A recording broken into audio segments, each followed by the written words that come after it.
Hello, everyone. Welcome to today's episode. Welcome. Today's topic is mental health, and we have here with us the man himself, Todd Morgan, the CEO of Outside the Locker Room, an organization that aims to improve individual and collective well-being, connecting lives and communities through conversation. As soon as Laura met you, she was so excited and she was like, Sohan, we have to talk to this person. And so we're quite excited to have you on here today. Before we get started, Todd, we would really like to know your story. Let's go back to the very start. Where were you born? And what were your favorite memories from childhood? Where was I born? That is a fantastic question. Where was I born? I know. So I was born in Preston, so in the northern suburbs of Victoria. I don't think I was there for very long. And then Mum and Dad moved to Chermside Park, which is like the last suburb on the outer rim of Melbourne before you hit sort of the Yarra Valley with all the wineries. So out my back door, there was basically cows, and all my mates, we all sort of lived out that way, which was cool. The memories from growing up, that's a really good one. I hated people singing happy birthday to me, so that's probably not a happy memory, but it's just an interesting one. Like, what do you do when someone sings happy birthday? And being 4 years old, I think I cried, and then after that, I just hated it. So, that's not a happy memory. But happy memories for me is probably anything to do with sport. I was a sport player all the way through. Probably means why I became CEO of a sport mental health charity. It probably was the progression that I was always looking for. But yeah, all of the happy memories are around footy or tennis or basketball or any time having sport. Backyard cricket on Christmas Day, there's some pretty good happy memories as well. So yeah, that's where I'm from. So they are all sort of like linked to playing sports. And did this interest come from, like, I don't know, any family members or? Yeah, so I basically come out of, so I was basically born, came out of my mum's womb, and Dad said, your name's Todd, you barrack for Collingwood, and put a footy in my hand. So it was basically, I was going to be a footballer from the day I was born. The bad part for me, though, was my mum's like 5'3", so I'm 5'5", and I'm really, really small. So there's only so much you can do when you're 5'5", and everyone out there is like, oh, you could have still made AFL. And it's like, well, I was at the time when midfielders were like 6'2". So there's a lot better footballers than me who were around my height that didn't make it. But look, footy was great. Sport was always going to be something. And I went to high school where football was a subject as well. So math, English, and football. I can probably guarantee which one I was good at. Wasn't good at English. I was okay at math, and football was probably the one everyone was more interested in. So it was a cool high school. What did you enjoy the most about playing footy? It's probably the community side of everything. It's the social aspect in the community of a sporting club. And sporting clubs really, if you go anywhere in the country, and the way I explain it is, if you take a bird's eye view over any suburb in Australia, you'll find some sort of sporting field, court, or if there's not one there, it's been made with wickets drawn on a rubbish bin, or it's a field made in someone's backyard. There's always some sort of sporting field, and those regional and rural communities, they're actually really brought together by that sporting community as well. So if we look at the floods that are happening at the moment in rural Victoria, they're really all coming together around that sporting club. Well, sporting clubs are opening up their club rooms to allow people to come there and sleep and use showers and all that sort of stuff. So a sporting club really has been, for me, it's always been there in my life, and it's always a big sense of community, but it's also where you make a lot of your friends. It's friends become family. You end up, becoming like surrogate uncles and aunties and stuff to your mates' little kids that are born, or, their parents become your parents because you've known them for so long. So supporting clubs are really, really important, especially in Australia. Like, we shut down for COVID, and what did we try and keep alive? We tried to keep sport alive. We still played AFL. We still played rugby. We still played basketball. To me, it was interesting that we couldn't even go to work, but they were still trying to get sport on the TV with no spectators. So that was quite interesting, but that was what the Australian public wanted, and that's what they got. 100%. Even people like our family that comes over from overseas, and they're always just like literally shocked at how much sport is a part of the culture. Like, you'll find people doing 9 to 5, but they'll work out their whole work structure around their working out time or their sport or whatever. It's so different. Yeah, and gyms are, obviously I'm an ex-PT, and gyms are massive. So I went from high school and didn't know what I wanted to do, went to be a PT, and then obviously fell into working for Outside the Locker Room and sporting clubs. But yeah, almost everyone's got a gym membership, or have been to a gym, or they go for runs, or they go for swims, or they do their jump in the ice cold water in Melbourne at 7 o'clock in the morning when it's 8 degrees. It's not for me, but all power to you. But yeah, their lives are built around sport or built around working out, which seems to be the Australian way. Was it just the family interest in footy that kind of led you to go down that route, or? Yeah, so I was pretty good at tennis. I just couldn't keep my anger in check, so I broke more rackets than I think I ever won matches. That was pretty fun. And my dad got to a point one day, he's like, "You're not playing tennis anymore." And I was like, "That's fine." Basketball was too small, so I was too small to play footy, and definitely too small to play basketball. And then yeah, just had no real interest in cricket. No, I just always loved footy. Footy was the big one because it wasn't just your own team that you're involved with, it was a whole club. So if you're a junior club, that could have been 10 or 12 teams that were a part of your community. And then moving into the senior club, it was, seniors, reserves, under 18s, and now with women's and netball all coming together. It's, footy was always just seemed to be the one I was always drawn to and the one I loved the most. And that's why I stayed in it, which has been fun. You were sharing that you were also an ex-PT. Yeah, so I actually left high school and went to uni for 2 weeks, and I couldn't find any of my classes. The uni was too big, so I was the first person in my family to go to uni, so I couldn't find any of my classes. And I worked out that I shouldn't be at uni because I walked into someone's room, like it was the housing where people lived. And I was like, "Hey, is this Health Sciences 101 or whatever it was called?" And he was like, "No, mate, I'm playing FIFA." And I was like, "Okay, this is it. The uni's not for me." So I left and got a job in a gym doing sales while I did my PT course, became a PT, did that for about a year and a half. Then I became a lecturer at 20 years old. So I worked for the Australian Institute of Fitness for a couple of years, then left that and went to the Australian Fitness Academy and PT'd on the side. So my main demographic for PT was sporting players, but mainly rehab. So anyone that was coming back from an injury, that was sort of where my expertise lie. I was good at it, but I didn't love it. And so still sort of stayed in that lecturing role with the Australian Fitness Academy for a long, long time and PT'd for a long time too before moving into mental health. What was that you didn't like about doing that? I loved the training. I loved the group aspect. I didn't love getting up at 3:30 in the morning or 4 o'clock in the morning to go and train people. That was rough. But I think for me, it was just the fitness industry. I just didn't fit that mold. It was very self-centered is probably the wrong word, but you had to really self-promote. And I, as much as people think I like the limelight by being a speaker and going out there and telling my story, it's not something that I like that much. So sort of having to really promote yourself and, I'm really good at this and I'm really good at that wasn't sort of my big aspect. So it was really sort of word of mouth is what I used to use. But yeah, it didn't feel like home. I think for me, I was always looking for a career that felt like home, and PT never really felt like home, even though I was all right at it. Probably why I hate phone calls. Making cold calls to people is really, really difficult. It's only, I was 19 when I did that. I'm 31 now, and I'm only just getting over that fear of making those cold calls. It's been a difficult process. But yeah, sales is really difficult in the role that I'm in at the moment, non-for-profit. You have to ask people for donations and those sorts of things. And I'm gonna be really honest, I'm struggling with it. I really, really am. So working with, mentors and my counselors and, the board at outside the locker room and different people that I know to try and get me through that. Knowing that I'm probably sort of got the skills for it, being able to talk to anyone, but it's that final pitch of, hey, do you want to donate this much, that I'm sort of really lacking. And I think from just my background of not enjoying sales for 2 years, that was probably where it all come from. I was going to mention how in your presentation at Broads Australia, you mentioned that you were an introvert.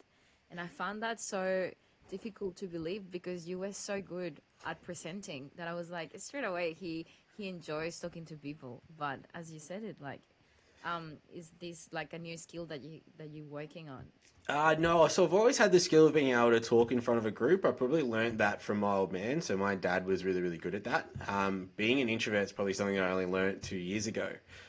So just going through, I have a counsellor. I don't have depression or anxiety. I don't have any sort of challenges I'm going through at the moment, but I touch base with her every month to a couple of months, depending on what I'm going through. And she actually turned around to me one day and she said, "I think you're more of an introvert extrovert, where you can extrovert yourself as much as you want, but it really drains your batteries, and you're actually more of an introvert." When I went back and had a look at it, it's probably true. I enjoy sort of living by myself, or living with only people that are really close to me, and spending more time at home, or even going to the gym and training by myself rather than with my mates. And when I started looking at all of those sorts of things, I'm like, oh, that sort of makes sense. But have the skills to be able to switch into extrovert when I need to.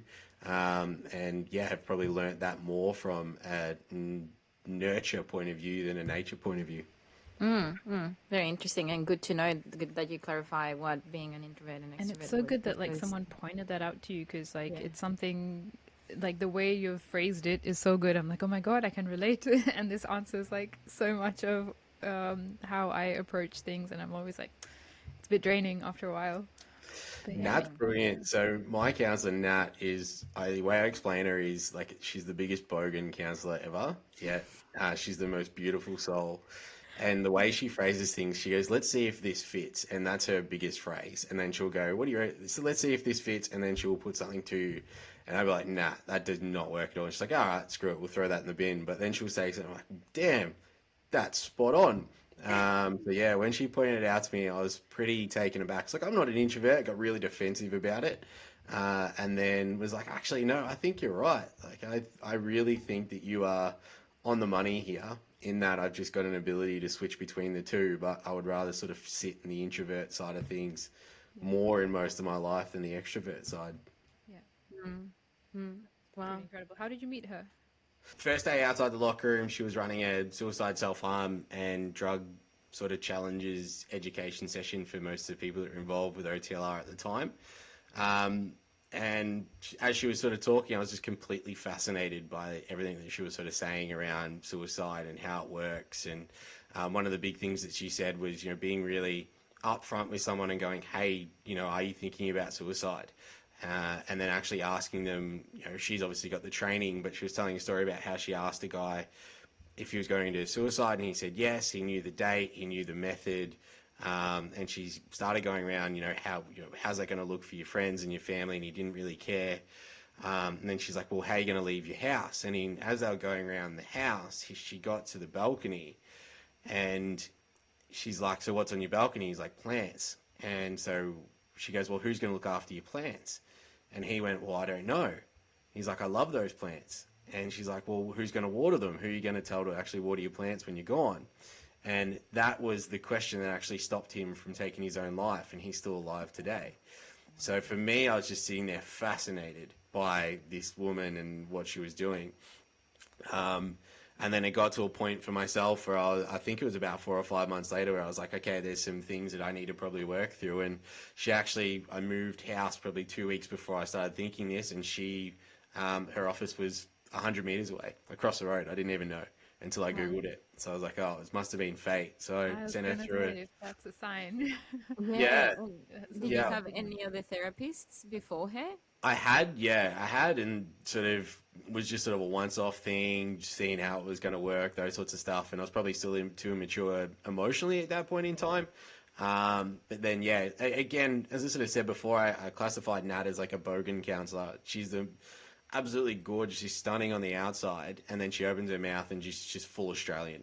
And I think that's sort of what I was looking for, and just a really laid back approach. So there's not like your couch and there's no formal documents to fill out. It was just go in, starting having a chat. And I think half the time I was walking in, asking her how her day was, because that's how I wanted to start it. And it's funny, now I'm studying counselling. That's actually a skill that she was using, was just letting me ask her and her talking about her day to get me comfortable enough with her and trust who she was as a human being. So she's very smart. All these tricks Wow. they have. Would she have been the catalyst for you to get into the mental health space, or was that something you'd already been looking at before?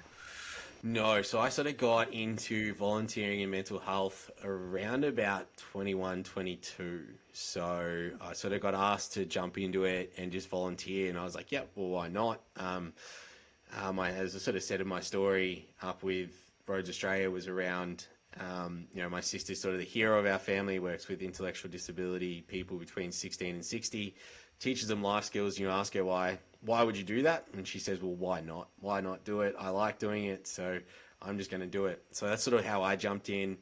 unfortunately for me, lost a few mates to suicide and to drug overdoses and car accidents and stuff like that, which was quite difficult. But it sort of, I guess, a little bit fueled the fire to continue to volunteer, and was volunteering for one organisation. And in around about 2017, unfortunately lost one of my really close mates to suicide, and his mum said, "You're going to stop being a PT and go and work for outside the locker room." So there was no choice. There was a choice, but it was a really big push from her, and her big backing was that if my mate had still been playing footy, it would have been a different story. He would have had the community around him. He would have had people to reach out to. Instead of wishing to get back there, he would have been a part of that community. And for the sad part is that he passed away on November 7th, and he was 2 weeks away from going back to pre-season and playing footy again after 2 years of being away. So the big thing for his mum when talking to me, and I remember the cafe that we were in, was that you need to tell his story, that don't just leave sporting clubs, whether it's football, basketball, tennis, table tennis, squash, it doesn't matter what it is. Be involved in some sort of community, because it could be the make or break between when you get to your lowest point, reaching out, or just being by yourself and only having one or two mates that you can reach out to. In a sporting community, you could have 100. So that was a really big push to sort of get really into mental health. I was sort of volunteering at the time. But when she said, you need to get out of PT and really go and chase this and tell his story, and having her permission to go and do it has really fueled that fire, and sort of jumped in both hands and took a really big risk and sort of gave away the PT when COVID hit. And it's been a difficult journey to learn it all, but definitely know that I'm probably in the right industry for me now. But in saying all that, I would give it all back tomorrow, and I'd go do a completely different job and something more less if I could have all my mates back. So if I could turn back time and have all my mates back, I'd go back to PT, or I would just go to a different job. I really don't want to be in this job, but unfortunately someone has to do it. Well, we're glad that you're taking up that banner. Just because you mentioned that, there's if your mates had been involved in sporting clubs, so is that something that you noticed being a part of that culture? Because we often hear people in sports also suffer a lot of mental health battles. Is it because they don't feel connected to the club, or they've lost touch with the mates in there, or why would Yeah, it's a good question. It's probably, it doesn't just stem from sporting clubs. So we hear a lot about, athletes are going through difficult times, they have mental health challenges, and I think that's more because they're in the media. But if you look at the new stats that have come out, so before COVID, it was 1 in 5 people would go through a mental health challenge in their lifetime, where that actually needed proper support. After COVID, with the ABS stats that have come out, we're now 2 in 5. So if you've got a sporting club of 100 people, that's 40 people in that club that need support at some point for their mental health. Now, if you then go outside of that sporting club and you just go to people that aren't involved in anything in the community, whether that's Rotary or Lions or some sort of culture or religion or something, that's still 2 people out of 5 in the community that are still going to go through a mental health challenge. So it's really, we've sort of come out into, we hear more about it at sporting clubs because sporting clubs talk, but the support that you can get from a sporting club and the connection to your community is a lot bigger, rather than someone who's potentially just sitting at home, not involved in anything, that is going through a really deep mental health challenge that has no support, they have no network to reach out to. And the big thing for outside the locker room is to try and go into sporting communities and go, hey, you're not just macho tough men or tough women or unidentified gender or non-binary. You can come into this space and you can go, hey, I'm going through this challenge. And what we find when we run our sessions is someone goes, oh yeah, this is what's going on at home. And then someone across the room's like, oh, I'm going through that as well. And you've got 40 people in there that are going through challenges, and usually the challenges are around the same topics. So they've got 40 people they could lean on, plus potentially another 60 that have had training or gone through courses or have really big hearts that would love to support them. Yeah, because they don't turn around and go, hey, I'm going through this. They single themselves out and stay being alone. And that's where we come in to try and get them to open up. Before we keep diving deep into these topics, it would be important for us to have a good understanding of the term mental health. So with your own words, could you please explain what mental health means? Yeah, it's a really good one. So I guess when everyone starts to think about mental health, they really think more around the negative side of things. And the way to explain it is that if you think about mental health as being at ebbs and flows, so it'll go through positive waves and it'll then go through negative waves, and we always try and want to get back to neutral.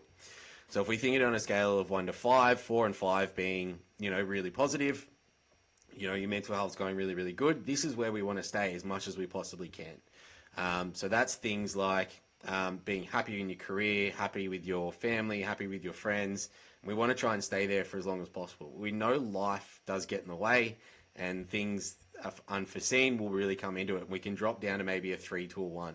And when you get down there, it's really important to try and get yourself back to a 4 or a 5. So that may be trying to, go out and socialize again. It might be meditation, it might be journaling, it might be exercise or good food or going for a long hike or getting out in nature.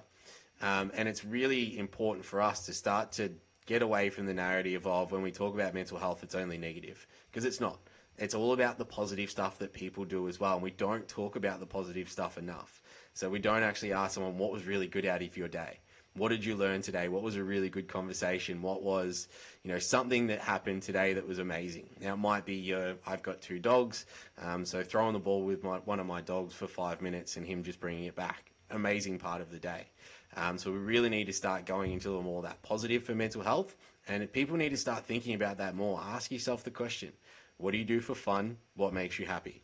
And when I ask that question in sporting clubs, schools and workplaces right around the country, everyone goes, oh, I don't know. And it's like, well, you're going to have to come up with at least 3 each. And then people really struggle with it. They really struggle. But if I go, right, so what are some negative things for your mental health? People can list me 20 within 30 seconds.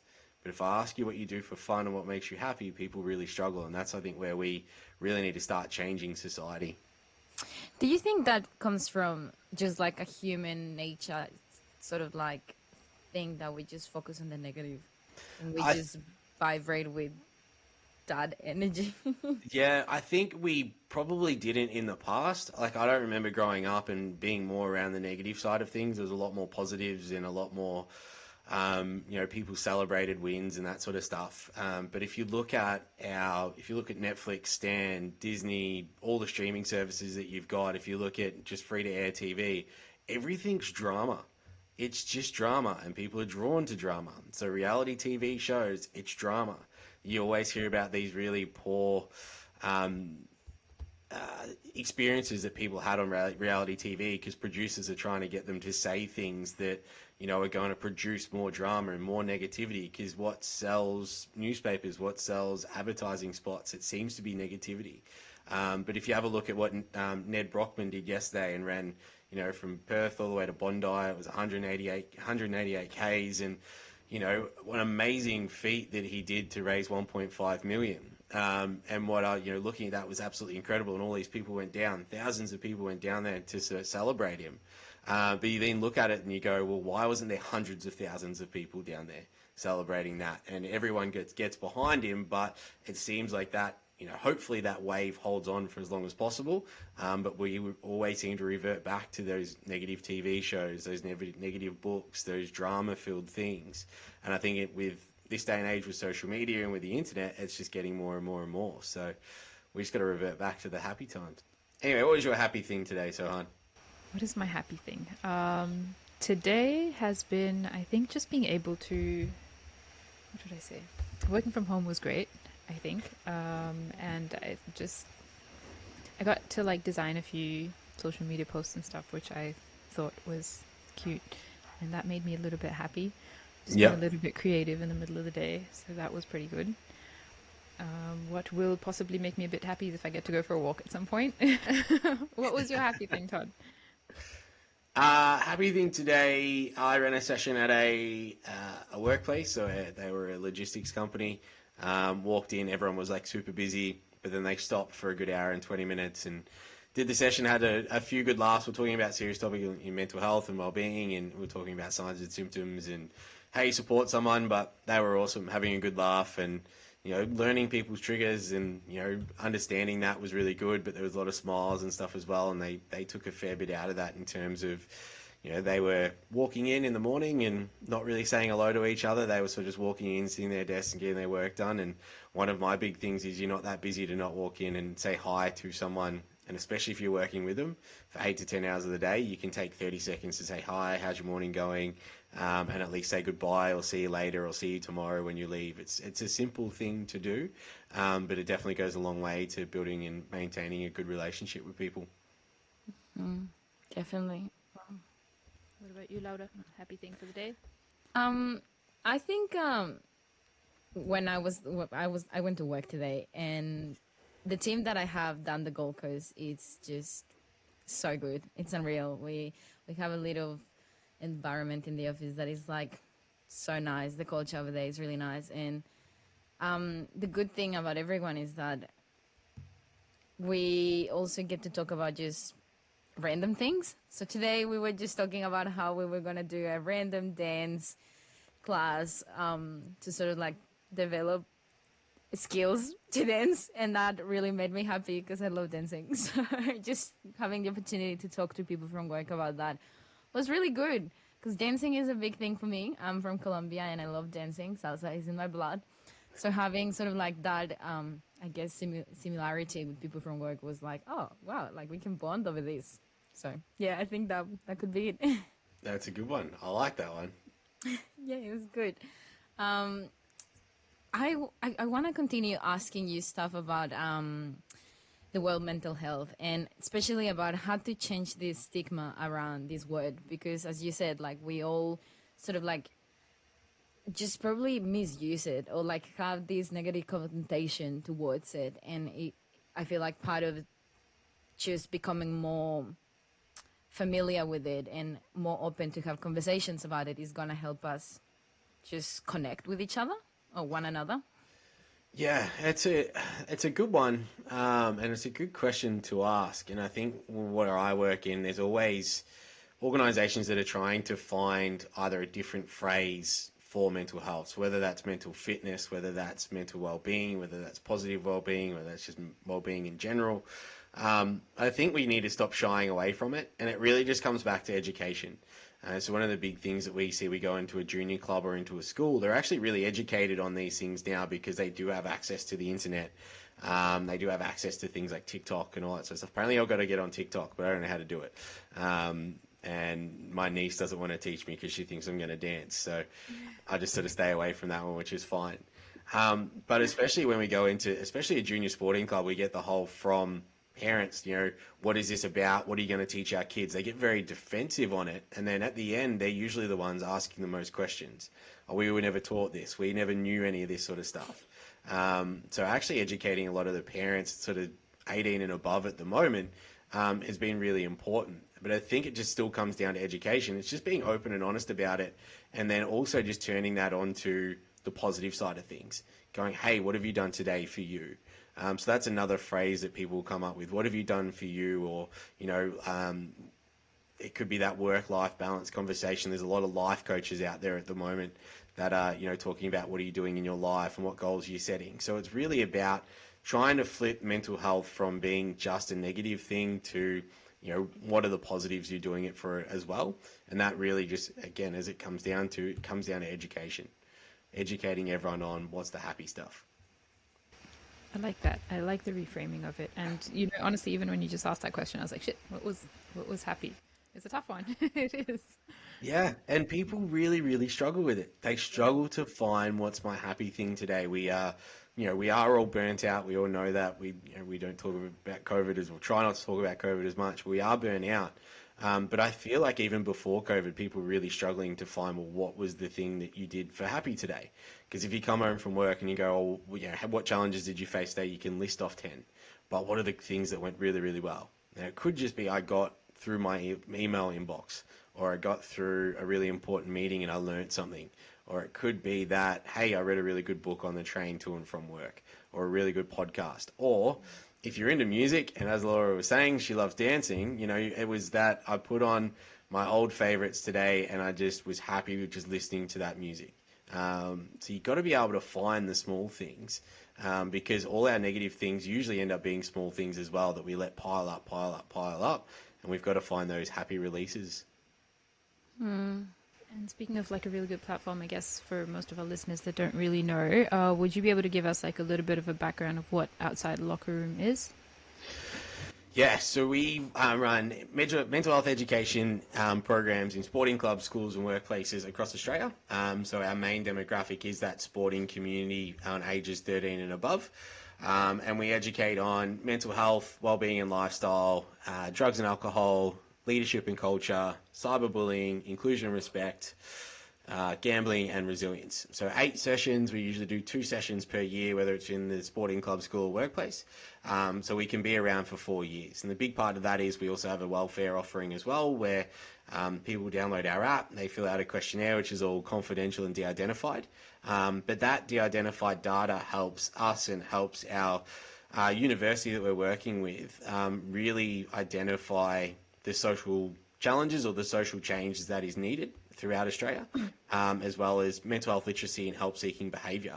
So 1 in 8 people go out and seek support, which really is not enough. And that support could be reaching out for support from a friend or from a professional. So still 1 in 8 is not a lot of people that are going through challenges. So we try and educate on how do you go and get support, what are the steps that you can take, but also how do you support each other, and provide those education sessions that last around about 60 minutes, but they're all interactive. So what happens in a rural community compared to a metro community is definitely really different. What happens in an engineering firm compared to a building firm is going to be a little bit different as well. And then what happens in an energy firm compared to a lawyer's is also going to be different too. But what we find, as much as everyone thinks, oh, we're at a different industry or a different location, almost all the responses are the same. Everyone has the same challenges. Everyone has the same way of starting conversations. Everyone has the same way of getting support. There might be little differences, but a lot of them are very, very similar. And what are the most common topics that you hear of people struggling with? So probably the big ones are, obviously at the moment with what people are struggling with is financial struggles. Obviously the floods and all that sort of stuff here in Victoria are going to have massive impacts over the next sort of month to 2 months when it comes to food and crops and those sorts of things. So financial trouble, burnout is one of the really big ones. So work-life balance has definitely gone out the window. So a lot of people are really fighting, like I want to work from home, which is, it's really, really good, I think, on maybe 2 days. But people that are pushing for 5 days of the week are probably the ones that are working a little bit too much at home, like getting out of bed straight on the computer, staying on that till 7 o'clock at night. So that work-life balance has definitely gone out the window. And then it's just the ability to have the energy at the moment to go and do the things that you like to do, whether that's dance or play sport or go and socialise. I think everyone's energies are quite low. And the big trouble that we're having at the moment is that our mental health system is really struggling. So there are massive wait times for psychologists and counsellors. There are massive wait times for kids to get into Headspace and get those supports for free in that aspect. And then when you get to the critical end, the hospital system is really inundated with a lot of trouble at the moment. So the system is struggling, and that's where people really need to come together to support each other and try and really prevent before we get to that critical point as well. Do you do any, work with the schools in how to sort of start teaching children and teenagers about these tools that we should develop to sort of prevent to getting to that point? Yeah, so we go into schools as well. We've got a really good school program tailored to year 7s to year 12s. But as I said before, what we're finding is kids are pretty clued on. They have a lot of these skills already, whether the schools are really picking it up in the curriculum at the moment, or they're learning it from each other, or they're just more mentally aware through what they're finding on the internet or through social medias or through TikTok nowadays. So they are pretty clued on with a lot of the skills that we're providing them. It's just giving them the confidence to use them. Whereas completely different to what I had growing up is I didn't have the skills, and so I definitely didn't have the confidence. And we didn't even know what the skills were, whereas kids nowadays really know that, well, that's a sign of someone going through a difficult time. And I already know how to start a conversation. If I want support, I can go to the teacher or the school counsellor. They know all these sort of skills.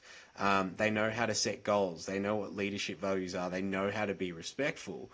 But it's just giving them the confidence to actually utilize those skills in a really meaningful way, without the outside influences from social media influencers and, poor role models that they can find online. When growing up, your poor role models were probably your parents or your friends or their friends or coaches. But if you had really good parents, you had really good friends, and you had really good coaches, your role models were really positive.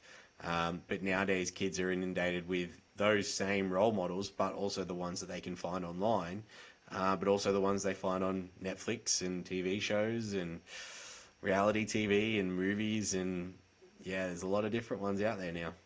But speaking of like Netflix and stuff, in your, I suppose, personal opinion here, how much do you think that the decline in mental health is to do with like the big change in lifestyle that sort of happened? Like people are more inclined to, stay up late watching shows or eat, food's another topic. It's really rapidly deteriorated in the past 50 odd years. Yeah. Yeah, so like, how much of it is like, do you educate people on that, or do you think that's the issue more so than the perspective issue, like people not looking at the positives in life? Or is it just... I probably see the perspective issue is probably the bigger one. You also got obviously food and exercise is going to be the bigger one as well.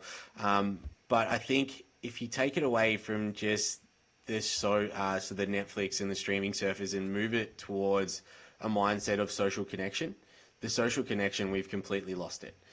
So phones are a really, really big thing.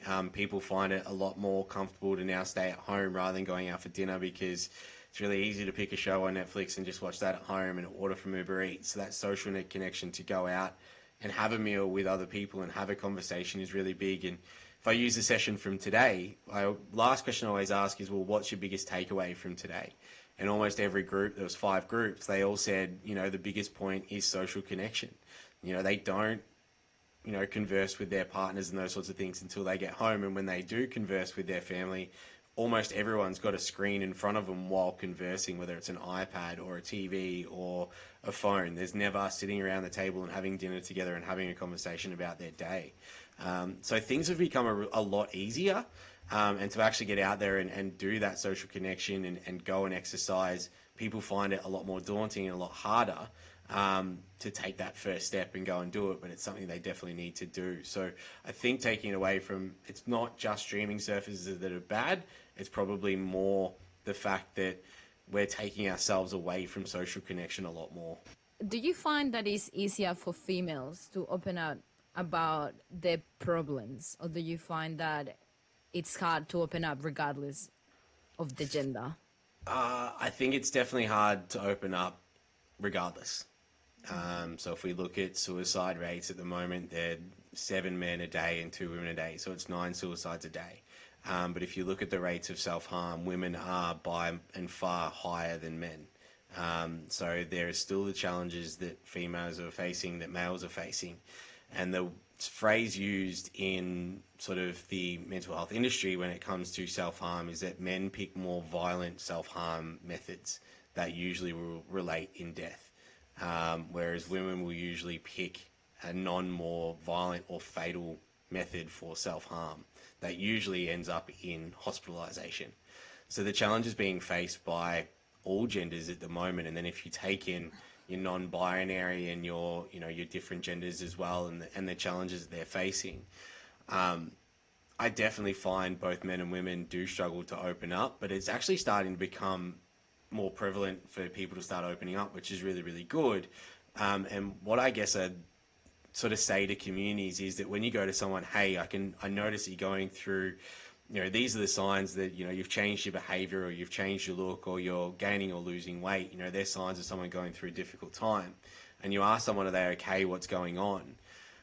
One of the big things is that they might not rationally know what's going on at the moment. They might be so confused in their own mind that they actually can't formulate the words to actually open up. And you can't rationale with an irrational mind. It's one of the best lines I've ever heard. And that, I don't remember where I got that. But you can't rationale with an irrational mind. And when someone goes, I'm fine, they actually might at that time be fine. And if you think, okay, I need to keep checking in with this person, do it. Check in with them every week. And that's both men and women. And I think what a lot of people are still forgetting is that if you look at suicide rates in Australia per day, there are still 2 women passing away by suicide every day. So there's a lot of men's charities, there's a lot of men's health, and that's fantastic. It's definitely needed. We can't forget about the women as well, and really encouraging everyone to open up. And there's still stigma, there's still shame on women for certain things. When they go through puberty, when their bodies change, when their emotions change, then they go through potential pregnancy, and having people to lean on and to turn to can be quite difficult if you don't have that social connection as well. So I think it's definitely both across both genders. There's obviously a really big focus on getting men to open up, but we need to focus on all genders equally and get the conversation started. Yeah, I guess the reason for me to ask was because I've heard, like, for example, in the construction industry, it's a very toxic sort of like masculinity type of industry, and men are still having the idea of like toughen up sort of thing, or just like gotta be strong. But in saying that, like I also know that there's some women or just people in general just have that that approach, you know. It's like, oh, like it doesn't matter what I'm going through at the moment, I can't stop, I have to keep pushing, because life essentially is not going to stop. I have to keep working, let's say, I have to keep doing things, but no one actually takes the time to sort of like stop and feel those emotions. I think if I could add on to Laura's question, why the disparity? Because I don't know, as females, like we hang out and we talk about this a little bit. Like when we hang out, we like to check up on each other. How's life going? How's your family? How are your friends? How's your, like, you know, your partner? Everything. Like we like to have those check-ins, and that can be weekly, monthly, whatever. But we don't often hear that happening, like with our male friends. So is that just, yeah? Yeah, it definitely does happen, but it happens in a different way. So it's not the whole, okay, let's start opening up and what's actually going on and what's occurring. Because I guess for my personal experience with my mates, the conversations around how you're going and what's happening, they occur in a different way. So how was your day? Yeah, it was good. We talk about work, that sort of stuff. But where we definitely see a lot of males, it's more around the coping strategies, and then, you know, not having the skills around what to do if they really notice someone's going through a difficult time. Again, a lot of the responses, we go, right, well, how do you start the conversation? What environment should that be? And they're like, oh, we'll go get a beer. I'm like, well, they might be already self-medicating by using a substance. So what about going for a walk, going to kick the footy, you know, going for a drive, going to do something that other person likes doing? And a really big, I love this story because it's so stupid. But I actually asked, you know, what makes you happy in a group of guys at a footy club?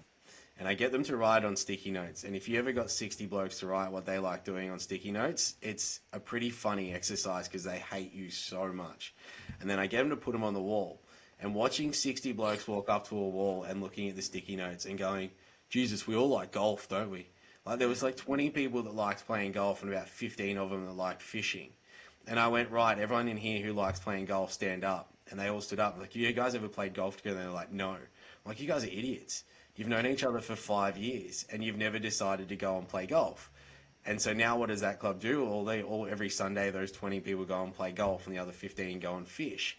So the way, I guess, males like to open up, and especially in those environments around sporting clubs, because that's where I've been and that's where my experience is that just going to play golf with 4 of your mates or 20 of your mates, or going to do an activity that you like, whether that's camping or four-wheel driving, that's the conversations might not be, oh mate, I'm going through this, or, you know, this is what I'm feeling at that point in time. But that's an escape. That's a well-being strategy that those people can use. And that's not just a male gender. That could be any gender that's out there. But definitely that's the different disparity between, I guess, male and female, or men and women, is that men will do it in that aspect and knowing that they've got that support, knowing that they've got those mates. And then it's just noticing the signs if someone is going through a difficult challenge, having that really, not courage, but just being able to walk up, having that relationship and go, hey mate, I've noticed this, are you okay? And the hope is they turn around and go, well, actually I'm not, or no, I'm actually going really well, I'm just really tired today. And you can keep checking in and then making sure they're all right all the way through. But I think it happens in different ways. Yeah. All right. Wow. It's so interesting. Another question now that you talking about, just asking the question, like, how are you doing? What happens if I want to help someone, but I'm also going through something very difficult myself? Ooh, great question. I like that one. So you've got to look after yourself first.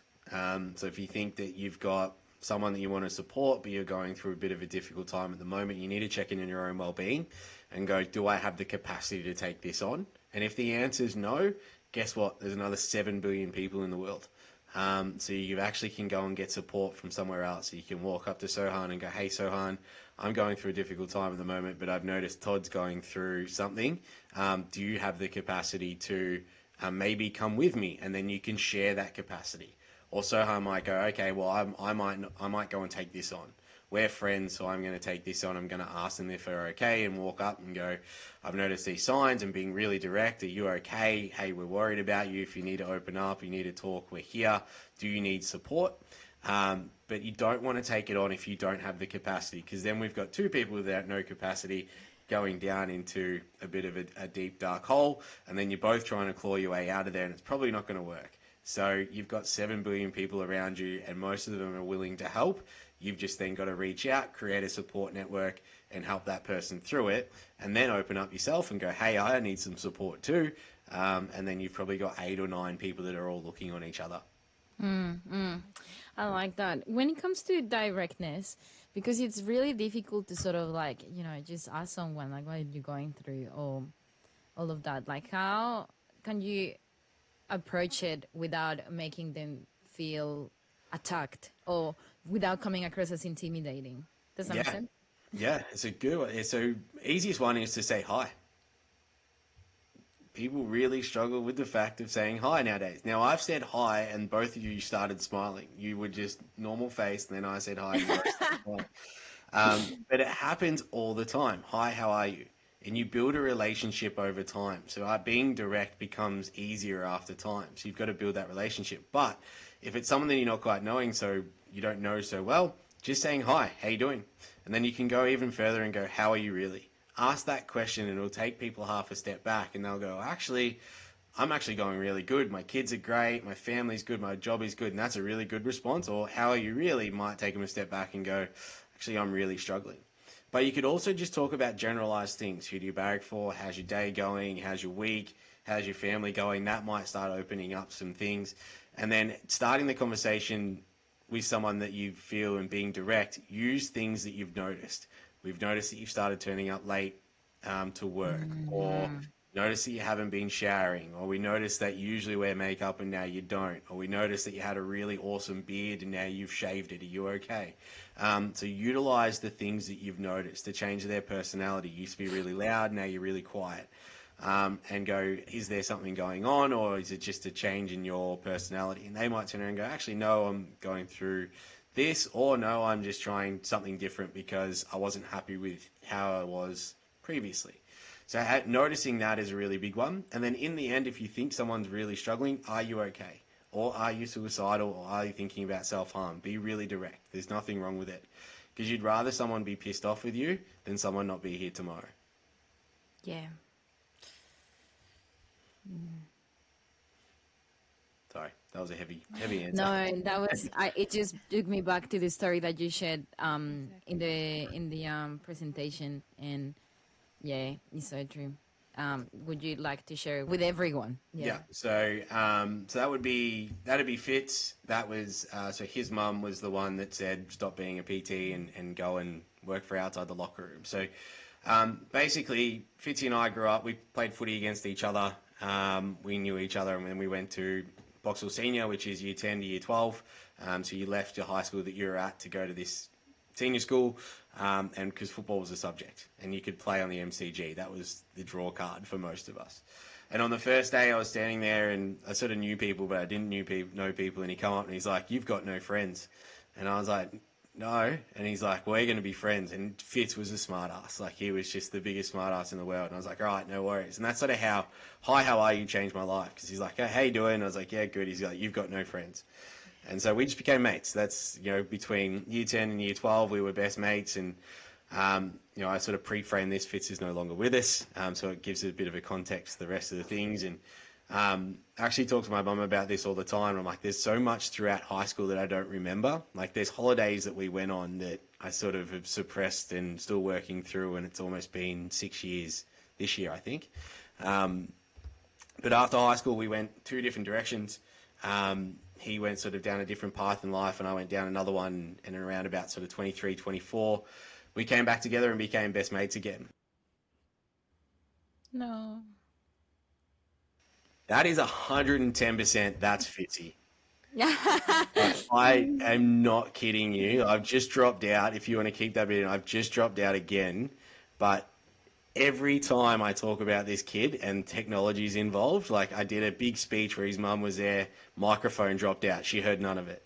I did a video and I was trying to explain Fitzy, and a dog kept coming in and barking. So I was like, you know what, mate, screw it. I'm not going to do it anymore. Every time technology is around and I'm talking about that kid, it's goes. So Interesting. yeah, Wow. That's pretty. Um, That's quite. it's contagious. scary. Yeah. It's weird. Spooky. It's spooky. Yeah, smart ass. Oh. He's smart ass. He's definitely sitting up there laughing at me at the moment. But we went back, yeah. So he come back, life used to hit him, and he'd sort of take 4 steps back, 1 step forward, and he started really sort of changing the social circles he was hanging out with. He was training. He was going to get back into footy, and so life would hit him half a step, and he'd move forward. And I remember running a mental health night where we raised money out in our area, and he sent me like 15 photos. He's like, what about this outfit? What about that outfit? He's just so excited to come down and be on a sort of different part of life. And he's like, how do I tie my tie? So we're on FaceTime trying to teach him how to tie a tie. And it's like, mate, this is terrible. And he absolutely loved it. Got to see my mum again, got to spin stories and have a yarn. And, we became really, really close again. And one of the last messages that I had from him was like, Toddy, I love you. And I was like, I love you too. And then I was waiting for him to come into the gym one day and got a message that just said, have you heard? And said, heard what? And it was like, oh, Fitzy's gone, taking his own life. So then from Friday, made a decision, and by Monday morning or Monday afternoon, he was unfortunately no longer there. And, that hit me really hard. And I said to Deb, his mum, I was like, I'm working in mental health. I should have seen it. I should have, asked him if he was all right or noticed all the signs and that sort of stuff. She's like, mate, I live with the kid and I didn't notice it. Or we noticed it and we tried to help him. And unfortunately, he just made a decision, and that was the decision that he made. And, for me to hear that from Deb was really good. Still probably have a little bit of blame on myself from now, and, sort of the couple of weeks after losing Fitz was a bit of an ordeal in terms of, having a funeral and having a wake and doing the celebration side of things. And I don't really remember much of the 2 weeks. And the way that I grieve as well. Actually, I actually did a podcast with my mum, and I actually lost it, which again is probably a Fitzy thing. It's a Spotify quit out. For us to lose this Hopefully we don't lose anything. Yeah, no, he'll do it. He's sitting up there with a Jack Daniels ready to do this. But I actually asked Mum. I was like, Mum, I don't remember any of the 2 weeks. Like, can you fill me in? Because I lived at Mum's for a couple of days, and then we had the wake, and I don't really remember that. And she's like, my way of grieving was always to help everyone else, which I think was, Fitzy would have liked that as well. She's like, all you did was just help everyone else and carry, at his funeral, and you could walk up and say goodbye to him. And I was carrying other people up there to say goodbye. And I didn't really sort of break down from that until about 2 or 3 weeks after he passed away. And that's when I went through my own grieving process.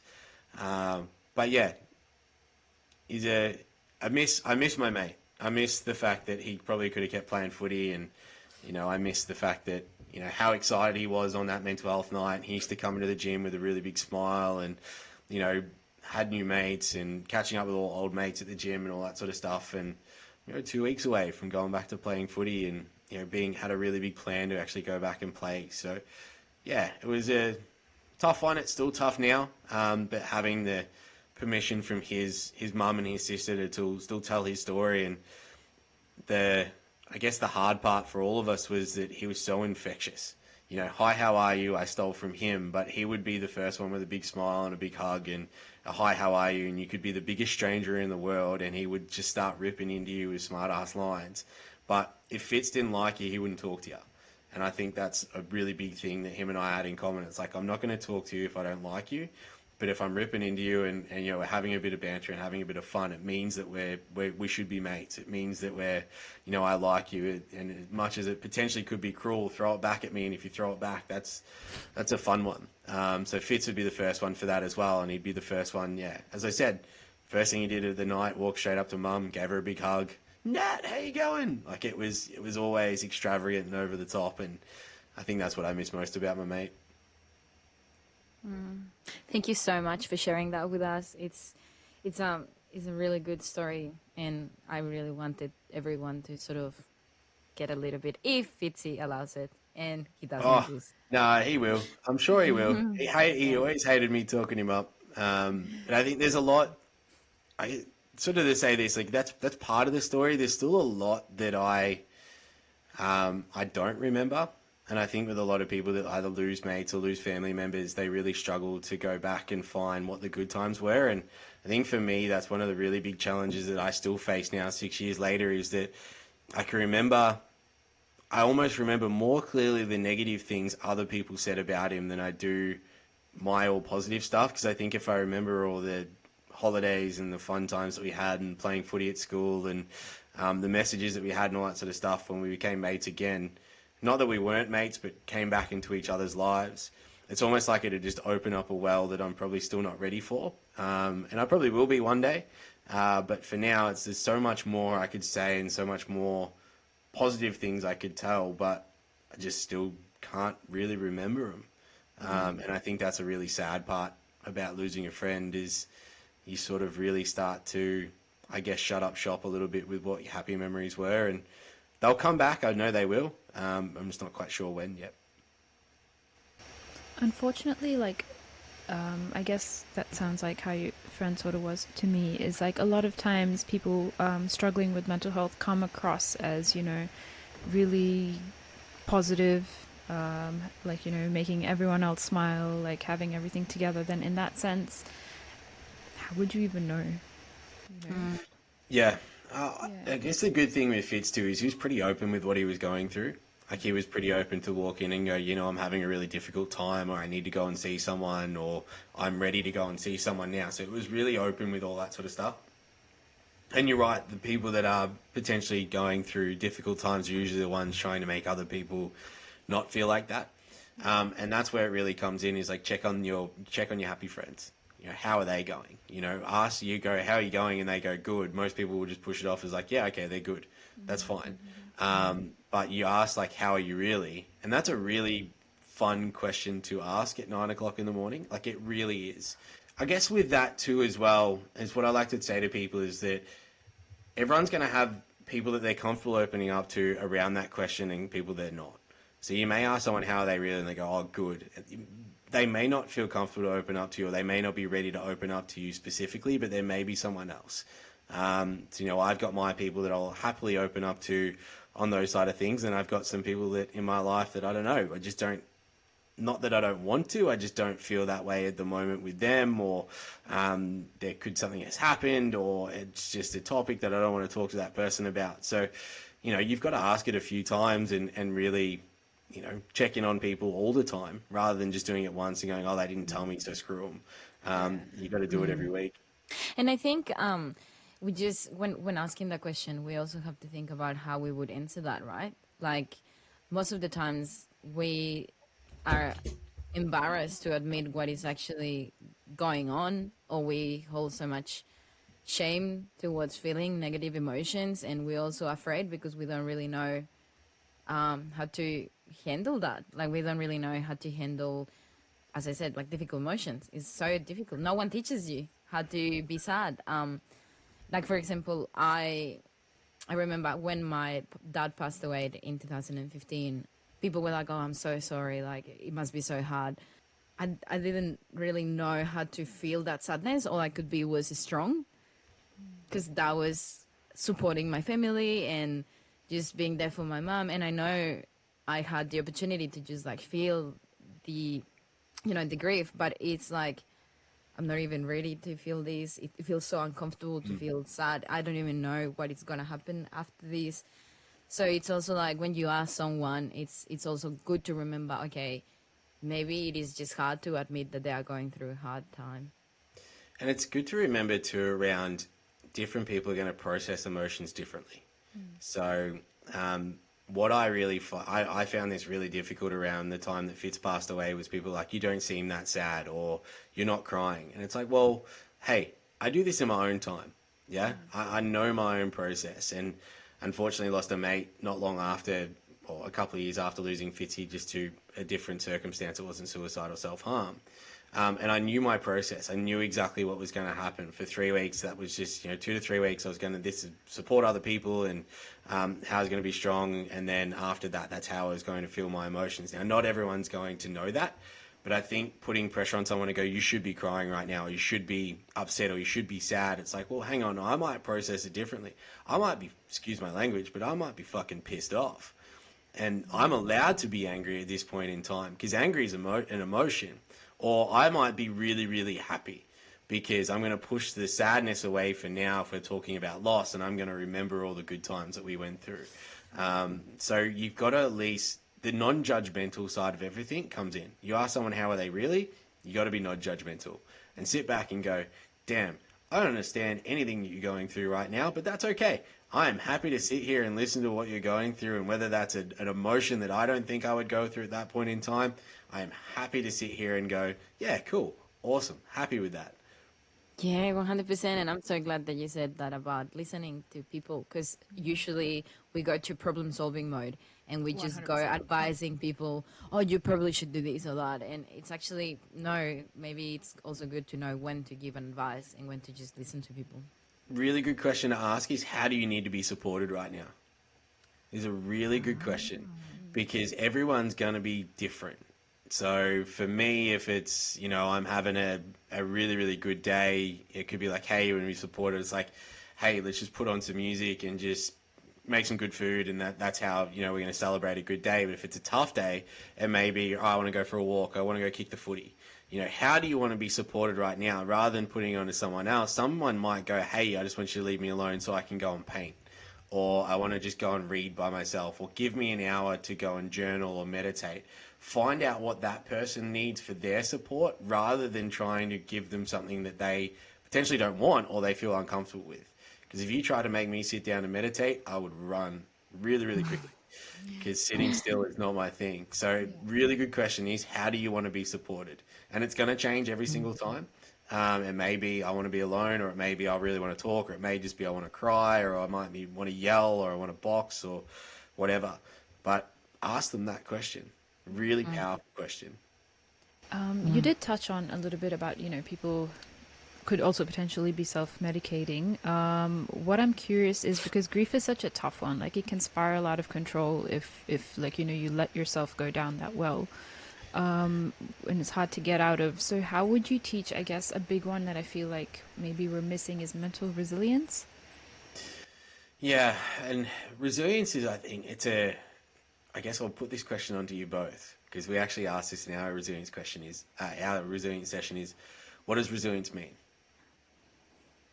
Is that the question? Question. What does resilience mean? I don't know. I guess for me, it would be like the ability to bounce back, like that quote that's like, fall down 6 times, get up 7. It's sort of a bit like that. Laura? In my own words, I would say that knowing that you have a backup plan, but that's pretty much what you said. And I feel like, Well, that's different though. is it? Yeah. So okay. get down, knock down 5, come up 6, and then yours is having a backup plan. It's a really important question to ask, because resilience is going to be different for every single person and every single community that you go into. Resilience definitely changes. For me, resilience would be, how do we bring enough people together to support each other to get through it? That's how I would view resilience for myself. I've grown up in sporting communities, so resilience is, right, we're faced with a challenge. How do we get a team to be able to get over that challenge? And even if it's a singular challenge, what supports can we bring in to get over it? Everyone's going to be completely different. So when we get to mental resilience, one of the big things is understand what strategies have you got in place to get you through a difficult time. And I think that's really important. So I can't paint to save my life, and I definitely can't sing. But my sister can paint, and my niece can sing. Now, I also can't dance, but apparently my family thinks we're the most amazing dancers when we go to weddings. So dance can be a really big thing for them. But resilience for me through a difficult time could be journaling, going to the gym, eating the right food, staying healthy in that aspect, taking the dogs for a walk. So resilience and building mental resilience is what are the things that can get you through a difficult time. And resilience actually probably goes all the way back to the first question is, well, what makes you happy? Yeah. So you've got to It's all connected. Yeah. So if you find those things that make you happy, and then you come back. So your family, your friends are actually a resilience support and a resilience pillar to get you through things. Like your family makes you happy, let's use them, or your niece, your nephew, your kids, your pets. Pets are great. Get yourself a pet. One of the best things you could ever do. But resilience really comes back to what are the things that's going to help you get through a difficult time or bounce back from a challenge or overcome a hurdle. And again, it goes back to identifying what makes us happy. Yeah. And I guess for everyone, that's like how you said, it's completely different. Like you can't sing, but your niece can. But are there like some basic tenets that you say would apply to everyone scientifically on how they could unlock like their happy chemicals or something? Oh, exercise is definitely one. Yep. Nature is a really, really big one. Fresh air is really, really good. Getting off a screen is massive. So that's a really, really big one too. There's definitely been a few studies over the last sort of couple of years that I've seen, which is trying to get off a screen like 2.5 to 3 hours before bed, and then getting, a good quality sleep at night, even if it's that 5 or 6 hours, but staying away from the screen, then getting that good sleep is really big. And then something we touched on before, and Jackie will love me saying this, so shout out to Jackie on this, but nutrition, huge. The food that you put into your body. So you've got to, they're the really simple ones. And the good thing about all that, apart from the nutrition one, is they're free. Yes. They are free. You can go for a walk, you can walk outside, you can go down to the beach, you can put your toes in the sand or the water or the grass and ground yourself back into nature in that way. You can converse with a stranger if you really wanted to. And that's another way of releasing your positive dopamine and getting that back up. And guess what? Getting off a screen is also free because I don't think I've found a screen in nature yet. But if I find one, I'll let you know.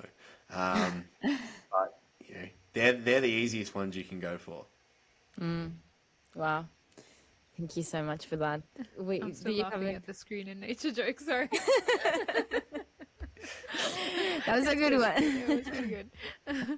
I suppose what we usually like to do, it's been pretty heavy. I'd say out of all, like just the nature of the topic, pretty heavy. So one thing we like to do is we like to like ask some high level, quick sort of fun questions just to get to know you a little bit. And yeah. Okay, so one thing would be, what's your favorite food? Red licorice. If you weren't in the sports industry, what would have you done? In the mental health industry or the sport industry? The sports industry. Oh, damn. Well, AFL coach would be the other one that I would do. But if I was in the sports industry... we noticed. Did you love you? Yeah, all the jerseys in the back. Oh, what other industry would I be in? If I was smart enough back in high school, it's probably a fighter pilot. Are you reading any books at the moment? I've got 5 on the go at the moment. So I'm a massive reader. Wow. Any tips on how to create that habit of reading? Yeah, so just start with 10 pages in the morning and 10 pages at night. Probably the easiest way to go. 10 pages isn't too bad. And then just try and go for so many different genres. So if you write down what's interesting to you, then that's going to find you books that you want to do. So I'm not a massive fiction person. I can't really pick up fiction. No, so I got one for you. It's going to be, so what are you going to do to make you happy for the rest of the week? So you've got Wednesday, Thursday, Friday to go. We're doing this on a Tuesday night. So we're going to finish off with the big positive one. What are you going to do? What's going to be the thing that you're going to work-life balance? What's going to make you happy? I'll start. Okay. I think, so I really like walking and that's like my daily non-negotiable. So it brings so many positive things into my day. So I think I'm going to go for a walk every day until the week finishes. It makes me really happy, and I'm not going to make it like a second priority. It's going to be on my top priority. Nice. Lovely. I have two things. I think the first is that for the rest of the week, because I didn't have too much on, I have booked myself for Pilates classes, and Pilates gives me joy, like genuine joy. And also, I'm going to watch a movie with my sister that we've been looking forward to for like a year, 2 years actually, because COVID didn't stop its release. So Love you it. can Right, come what along and about find you, out. Todd? What are you doing for Yeah. the rest of the week that's gonna make you happy? I'm going to do something I haven't done for a long time. I'm going to make a massive playlist on Spotify with like all the old school music that I haven't listened to for a really, really long time, like Linkin Park, Blink-182, Dance Gavin Dance. I go right back. Yeah. Now, can you please provide a link to that playlist so we share it on this episode? Because it would be unfair for everyone. For everyone else to miss out on all that happiness. Yeah, because they won't know. No, well, it's probably just going to jump from everywhere. Like, it's probably going to have like all those in there. That's going to have some like Biggie and Tupac, and then we're going to have Eminem in there, Dr. Dre. Yeah, then we're going to come back to like screamo music, and then we'll probably have like Bob Dylan in there too. So it's going to be a pretty big playlist. It's just going to be all the genres. Okay, amazing. Well, looking forward to listening to it. I better get onto it tomorrow morning now. I'll have to do You it. Just know, like accountability. That's how it works. You have to send us a link. I'll add it to the list of things I need to do. Oh, is accountability, like, sorry, just not, it doesn't have to be a part of it, but is accountability one of the things, like if you reach out to a mate and then they say they're going to get help or whatever, like should you be checking in and seeing if they did it, not did it, like... Yeah, I think it goes back to that asking them, like, how many times do you want me to check in with you? Are you happy for me to check in with you every week is a really good one, or every day, but also staying accountable. And this is you're probably going to keep this in anyway. One of the hard parts for us is that someone goes, well, I've checked in with someone and I've encouraged them, and we set an appointment for them to go to see someone, and they didn't go. And you can only do that so long until you have to go, well, we've tried everything that we can. They haven't done it. What do we do now? And the hardest conversation, the hardest phone calls we have outside the locker room is to actually tell people at sporting clubs to go, well, you've tried. Now you got to take a step back. It's on them. And what usually happens is that person's going through a difficult time. They're grabbing onto you for support. You take a step back, and then they go, oh, shit, my supports are gone. And then they go, oh, maybe I'll go get help. So taking that step back is one of the really hardest things to do. And it can go, it's 50-50 on either way it's going to go. Most of the time they go, well, I need my support, so I'm going to reach out again. Sometimes they can go, screw it, and it gets worse. But unfortunately, you can lead a horse to water, but you can't make it drink. So you really got to get to that point and go, damn, what do we do? I think it's very good to empower people with that, because otherwise, yeah, like there's a lot of guilt associated with. Yeah. It is. Yeah. And it's really hard. With mental health, it's really hard, but people find it a little bit easier when it comes to someone who's going through a substance addiction or a substance challenge. They go, okay, well, we've tried everything. We tried to get you into rehab. It's not working. We're going to take a step back. And what you're doing is you're not getting yourself to a point where you blow up and you don't want to support that person anymore. You're just taking a step back, taking a breather, recharging, and then potentially when that person is ready, you're able to provide the support again. Because what people do is they hold on. If you squeeze something too tight, it's going to blow up. And usually the person that's going to blow up is the person who's supporting rather than the person who needs support. So you're taking that step back and going, all right, I'm going to recharge my batteries and support this person for as long as they need it is a really smart way of doing it, rather than squeezing them until it blows up and then having a really damaged relationship that can't be fixed. I guess just for clarification, when we say step back, like for example, we have been checking in or messaging and like calling, and when we take a step back, does it mean like stop messaging them, or what does it look like, just for clarity? Yeah, it can. It really depends on how you're supporting that person. So if you're checking in and they're going, I don't need this anymore, stop, and you're still doing it, and you probably need to listen to their wishes and step back. Or if you're checking in with someone and they're not replying to you, or if you're setting up appointments for people to go and see professionals and they're going, I'm not going now, oh, I'm not going to go with you, or it's not happening, and they're starting to move away from that. If you're feeling like you're getting to a bit of a dead end in your own well-being, you just take a step back, okay, well, and you be really open and honest with them, and you go, look, I'm not going to check in with you again for another couple of weeks. I'm not going to set you any more appointments. If you need me, you can call. Or if you also need to cut that barrier, go, look, try not to call me for the next 2 weeks. I'm going to go recharge my batteries. And be really open with it. Don't just cut communication and then it's gone. Be really open with that person and go, I need to look after myself now. And what that's going to look like is doing this. And if you've ever seen a movie where someone's going through a really big challenge, when that actually happens, they really, their mind goes, whoa, I'm going to lose that support. I'm going to lose that base. And they start going, you can't just not talk to me. You can't not just call me. You can't just step away. And it's like, I'm just being really open and honest here. This is what I'm doing for myself.